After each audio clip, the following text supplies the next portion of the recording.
Do you know, you really got to love the ability to just do that and record. Okay, so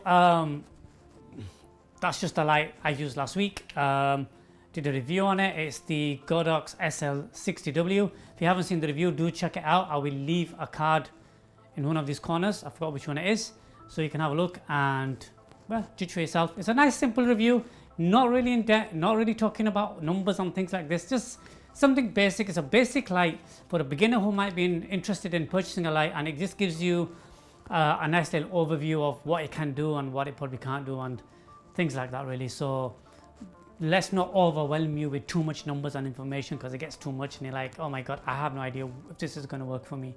So yeah, watch it and tell me what you think. So today we're actually going to go out on a rooftop in Dubai, one of my favorite locations. They're giving me permission to do so. So we're going to go and shoot this filter. This is a Nisi Natural Night Filter, and it is absolutely amazing. When you're doing stuff that I'm actually doing more of now, so cityscape, architecture, lights, nighttime photography, it's actually really good for cutting out some frequencies that we actually can't see with the human eye. I will explain this more when I actually do it in practice. So we actually are going to go out and shoot it practically so you can understand better, rather than me giving you numbers and frequencies and what does all this mean again. I did a video a couple of years ago, and I'm just going to do one that explains a little bit in more detail.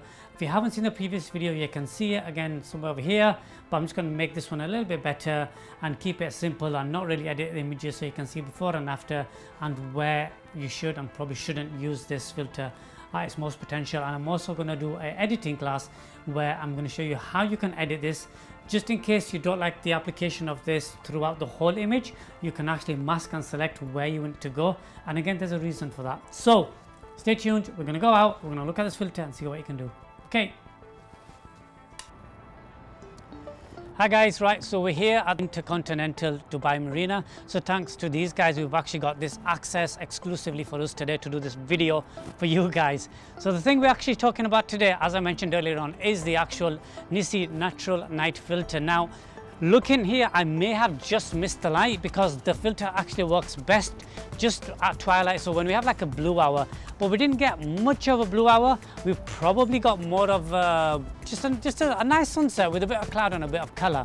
So I'm just going to show you the filter, which is in my filter case.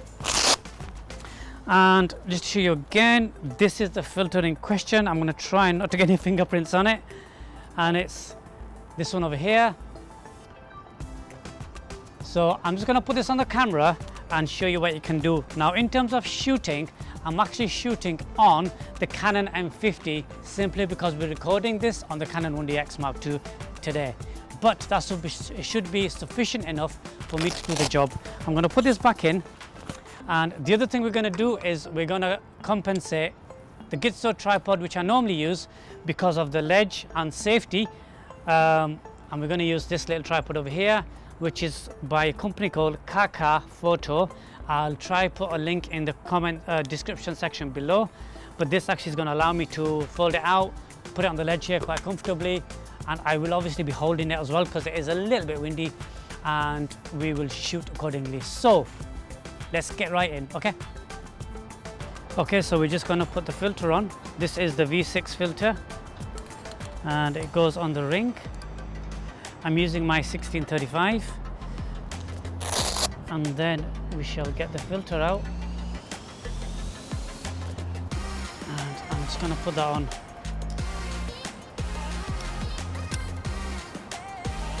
I'm going to just set the shot now. I'm going to take a shot with the filter first, and then I'm going to take one without the filter. I'm shooting on ISO 100 f11 for 20 seconds.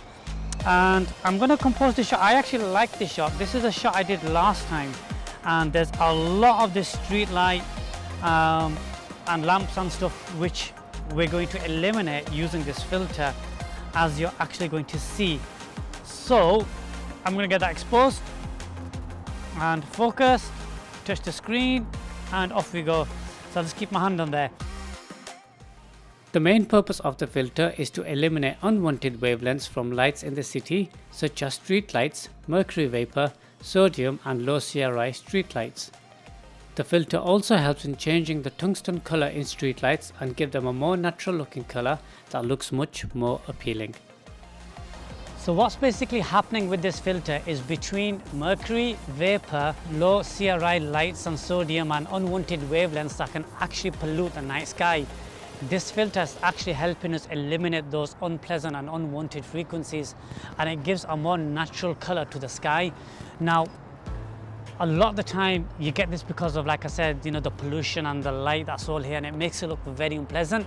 So this is a really good way to balance it out and make it look a lot more natural. This is the image taken without the filter, and you can see it's very orange, and you can see all the light pollution causing unwanted frequencies in the image, and it doesn't look very pleasant. As you can see in this image, which is taken using the natural night filter, everything looks much more pleasant. We've got rid of all the tungsten orange tones, and we have a much more pleasant looking image. I hope the video actually made sense. I know this filter is sometimes a little bit hard to understand. Once you understand what it actually does and the purpose it serves, it can really do justice to your images. Do you need it? Well, it depends how much you don't like these lights and this pollution that I kind of call, and how much you want to implement nice clean photography into your portfolio. It will definitely do an advantage or benefit in a sense, and it'll work wonders for you. So I'm going to carry on shooting. I'm going to say a big shout out and a big thank you once again to Intercontinental Hotel for allowing us to have exclusive access here today. And a big thank you to my cameraman who is behind the camera. I'm going to show you who he is in just a second, if I can get this to work. He didn't know I was going to do this, but I'm going to do it anyway. So there he is. Are you going to wave? Yeah. And he's doing a grand job. So thank you so much. I'll see you guys in the next video. If you enjoyed this video, guys, please do give me a subscription, give me a subscribe, a thumbs up and comment. Leave me some feedback, some comments in the comment section below.